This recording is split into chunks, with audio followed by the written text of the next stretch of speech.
27 recommendations based on a snapshot view of Jersey Police's handling of the investigation between the 29th of February and the 2nd of March 2008. Much of the report commends Jersey Police's handling of the case, including the scientific expertise and overall approach applied. But questions were raised about how to deal with victims no longer resident in the island and whether, as a matter of policy, all former residents at the home should be interviewed. Questions were also raised about the whereabouts of the files of former care workers employed at Haut Garenne. The report recognised that both victims and suspects in the inquiry might come under pressure, potentially leading suspects to flee or even harm themselves. Recommendation 12 suggests a strategy should be set up for dealing with such eventualities.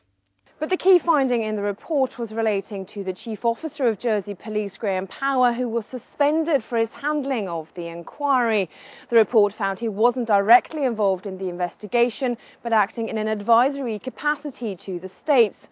It suggested it was key that this role would continue and that a safety zone between the investigation and the demands of politicians be maintained.